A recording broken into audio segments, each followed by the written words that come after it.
Hello learners, you are welcome to this session. Today we are going to discuss about another important feature of environmental impact assessment, that is measurement of environmental impact assessment. Before going into the details of this one, we have to recapitulate that what we have studied so far about environmental impact assessment. We have studied that environmental impact assessment is a process which is a management intensive process, and it is also frequently deal with major projects. It is always involves in interdisciplinary team approach. Environmental impact statements shall be prepared using an interdisciplinary approach which will ensure the integrated use of the natural and social sciences and the environmental design arts. So, the disciplines of the proposers shall be appropriate to the scope and issues which are identified in the scoping approach. The interdisciplinary approach not only reflects the normal scope of environmental impact assessment studies from the biophysical to the socio-economic aspects, but also brings to the process the advantages of multiple viewpoints and perspectives on the complex issues involved. The team producing the environmental impact statement may be one or a combination of proponent in-house, lead external consultants, external sub-consultants, and also the individual specialist. Many environmental impact assessment teams make a clear distinction between core, or otherwise we can say that it is a focal management team, and also associated specialist, frequently reflecting the fact that no one organization can cover all the inputs which are required in the production of an environmental statement for a particular project. So, the team project manager obviously has an important role. In addition to personal and team management skills, the manager should have a broad appreciation of the project type under consideration and also a knowledge of the relevant process and impacts which are subjected to the environmental impact assessment, and also the ability to identify important issues and preferably a substantial area of expertise. The researchers identify the core roles for a project manager. That means selecting an appropriate project team is most important criteria, and managing specialist inputs, liaising with the people involved in the process, managing change in the internal and external environment of the project, and also coordinating the contributions of the team in the various documentary outputs.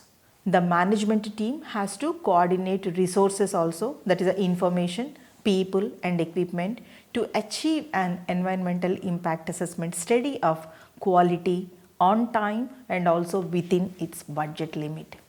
The time available may also vary, of course. The average is 4 to 6 months, but it could be much longer for complex projects. In interdisciplinary teamwork, 3 C's are required. They are complementarity, comparability, and coordination, which are particularly important.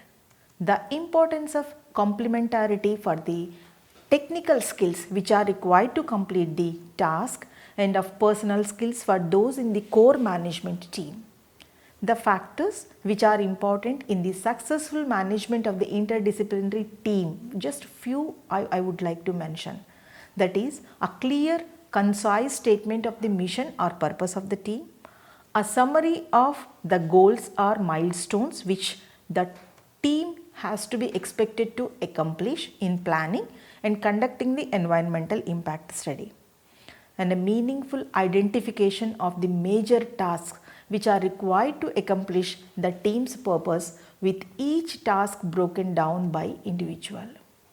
A summary delineation of the strategy of the team relative to policies, programs, procedures, plans, budgets, and also the other resource allocation methods which are required in the conduct of the environmental impact study. A statement of the team's organizational design with information also includes on the roles and authorities, responsibilities of all the members of the team and also the team leader, and a clear delineation of human as well as the non-human resource support services which are available by the usage by the interdisciplinary team. So, environmental impact assessment is mainly about predicting and is required at the initial stages when the project, including alternatives, is being planned and designed, and this continues through the mitigation, monitoring and then auditing.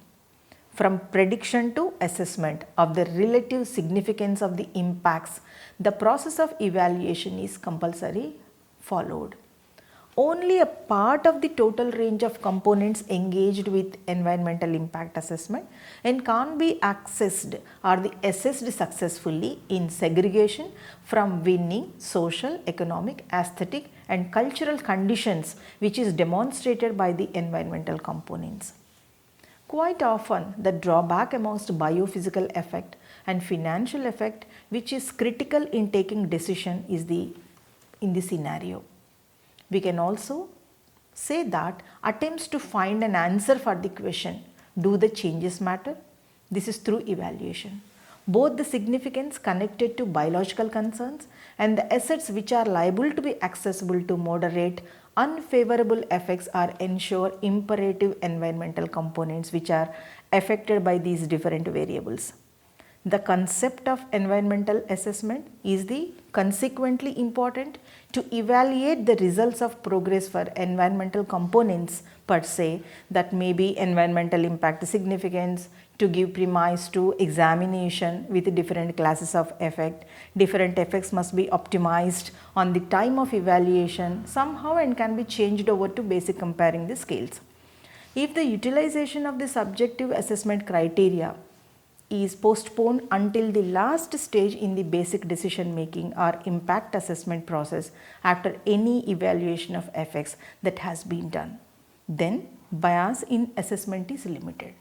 So, appraisals of the impact significance ought to dispensably or dependably go before evaluation of impact significance. A correlation between a deliberate state, that is a following impact, and a reference standard, which may be an ideal state or a quality goal that may be related to impact significance evaluation. The hugeness of natural surroundings, that misfortune for an animal group, may in this way rely upon the connection between the living space accessibility and also species populance progression, and it may be conceivable to set up edges or norms mirroring the degree of living spaces misfortune that can be acknowledged before the reasonably of animal groups will be endangered. Then again, the significance of habitat loss depends likewise on the apparent estimation of the species which is being referred to, and habitat loss is also probably going to be viewed as more vital for species that are uncommon, undermined and also secured by law. So it is important that if such criteria may be connected in a thorough and clear manner, and that is needed to be converted into effective regulatory action. So evaluation of habitat methods are created in the United States in 1980 itself, that has been utilized auto-ecological data on the habitat necessities of species to characterize their base living space, prerequisites and evaluate the quality and measure of accessible habitat. Potential misfortunes of habitat as far as the both area as well as quality is concerned, and then be able to be modified by the arrangement of comparable environment with a specific goal to guarantee that objective or esteemed species are saved. The techniques center around the count of habitat sustainability indices that express the proportion between the habitat conditions which are given by an investigation territory to an assessment species and its ideal habitat conditions. And also it is increased by the region of accessible habitat, keeping in mind the end goal to compute habitat units that can be later balanced based on ranking criteria which incorporate shortage, vulnerability and also replaceability.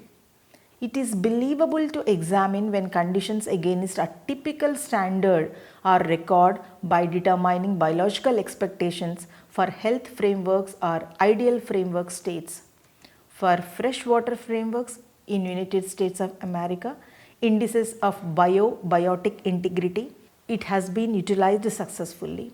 Like files can be arranged into a local setting by relegating local reference habitats, and much of the time the utilization of such strategies is constrained by absence of data on the habitat prerequisites of species. Least suitable size of habitat is well known for invertebrates. Moreover, in exceptionally anthropogenic and fragmented regions, it can be extremely hard to decide the ideal environment prerequisites of the species. In such regions where wild zones are profoundly confined, of course, there had been a tendency to be considerably more accentuation on the identification, choice, safeguarding of remaining, and also essential locals for the nature preservation purposes. In many nations, misfortunes of natural life living space have just been extensive to the point that the capacity to find substitution habitat is to a great degree constrained. So now with this recapitulation, now we are moving to the measurements of the environmental impact assessments.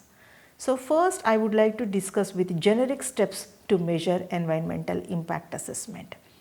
In that, it is a process, we all know that so far we have understood, that makes sure that environmental issues that are raised when a project or a plan is first discussed and that all concerns are addressed as a project gains momentum through the course to the implementation.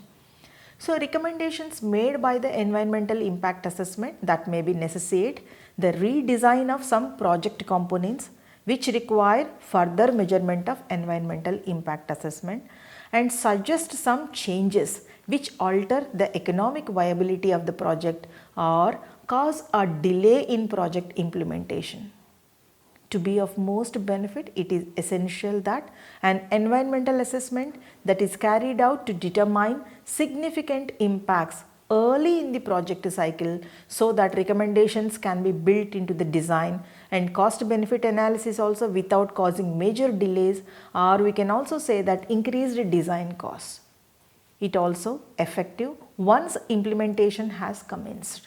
The environmental impact assessment should lead to a mechanism whereby adequate monitoring is undertaken to realize environmental management. I want to emphasize here it is important output from the environmental impact assessment process that should be the delineation of enabling mechanisms for effective management. So the way in which the environmental impact assessment is carried out is not at all rigid. It is a process that comprises so many series of steps.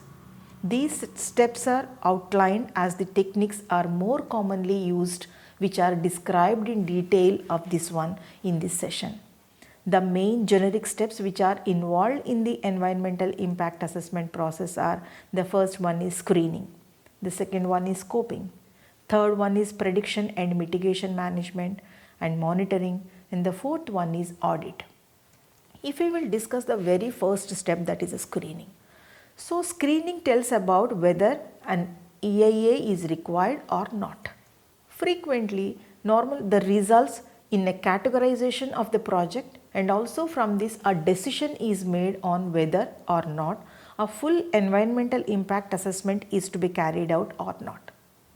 So the project plan is screened for scale of investment, location and type of development, and if the project needs statutory clearance. The number of projects that could be subject to environmental impact assessment is potentially very large, but many projects have no substantial or significant environmental impact. So a screening mechanism which requires to focus on those projects with potentially significant adverse environmental impacts or whose impacts are not fully known. That means environmental impact assessment is not for all major projects. Those with few or no impacts are screened out and allowed to proceed to the normal planning permission and starting up early stages administrative procedures without any additional assessment or any additional loss of time or expense. So screening can be partly determined by the environmental impact assessment regulation that is operating in a country at the time of an assessment. So advantages as well as thresholds, if you will see that it is simple to use, place arbitrary, inflexible rules, and also on a variable environment unless it is tired, 1 tire, 2 tire, 3 tires, and also it is quick to use, and more certainly there is a less room for common sense or good judgment, and consistent between locations, maybe or become inconsistent with the relevant neighbors, and consistent between decisions within locations, and difficult to set, and also once set difficult to change. So consistent between project type, also that leads to a proliferation of projects which are lying just below the threshold levels. If you will look into the case by case, that allows common sense and good judgment, it is likely to be complex and also ambiguous. Flexible in the sense it can incorporate variety in project and environment, likely to be slow and costly, and also can evolve easily and open to abuse by decision makers because of potential or financial interests. And sometimes it is open to poor judgment of decision makers that is likely to be swayed by the precedent and therefore lose flexibility. In general, there are two main approaches to screening. The use of thresholds that involves placing projects in categories and setting thresholds for each project type. These may relate in an example way. I would like to provide this one. To project, for example, characteristics that is 20 hectares or otherwise it is above 20 hectares. To anticipated projects impacts, what are that? The production of more than 20,000 or more than 30,000 tons or more of waste per annum to be taken from a site, and also from the project location, that is a designated landscape area. So a case by case approach involves the appraisal of the characteristic of the project as they are submitted for screening against a checklist of the guidelines and criteria. And next comes to the scoping. The scoping provides that which impacts and issues to be considered for this environmental impact assessment. So scoping is the process of determining which are the most critical issues to study and will involve community participation to some degree or not. And also it is this early stage that environmental impact assessment can most strongly influence the outline proposal, the project's potential impacts, zone of impacts, mitigation possibilities, and need for monitoring. The scope of an environmental impact assessment is the impact and issues it addresses. The process of scoping is that of deciding from all of project's possible impacts and also from all the alternatives that could be addressed, which are the significant ones. So, an initial scoping of the possible impacts may identify those impacts thought to be potentially significant and also those thought to be not significant and those whose significance is unclear. So, these are the three criteria we have to follow for the scoping. And also further study should be there for the examine the impacts in the various categories. Sometimes it is confirmed by such a study to be not significant or eliminated at the early stage itself. The categories are added to the initial category of other potentially significant impacts. So the refining of focus onto the most significant impacts that will definitely continues throughout the environmental impact process. So scoping is generally carried out in discussion between the developer, the component authority and other relevant agencies, ideally the public, those who are affected directly. So it is also frequently the first stage of negotiations and consultations between the developer and other interested parties. It is an important step in environmental impact assessment because it enables the limited resources of the team preparing an environmental impact assessment to be allocated to best efficient and also prevents misunderstanding between the parties concerned. Here parties means the proposers as well as the general public, those who are directly affected by the adverse impacts of that proposed project, about the information required in an EIS, that is an environmental impact statement. Scoping can also identify issues that should later be monitored. So it should begin with the identification of individuals, communities, local authorities and statutory consultees likely to be affected by the project. Here good practice comes into the picture. Good practice would be to bring them together in a working group and also meetings with the developer. Detailed prediction and mitigation studies followed by the scoping and are carried out in parallel with feasibility studies. The main output report is called an environmental impact statement that contains a detailed plan for managing and monitoring environmental impacts both during as well as after implementation of that project. Finally, an audit of environmental impact process is carried out sometime after implementation. So the audit, we know that it serves as a useful feedback and learning function, positive and negative, reversible and irreversible, and temporary and permanent impacts which are required to be predicted, which purposes a good understanding of the project by the assessment agency. Dear learner, so far we have studied some of the measurements, how to measure environmental impact assessment. In that, we have completed screening and scoping. You must have understood the entire significance of screening as well as scoping. So in the next class, we will come up with some of the measurement of environmental impact assessment methods. Thank you.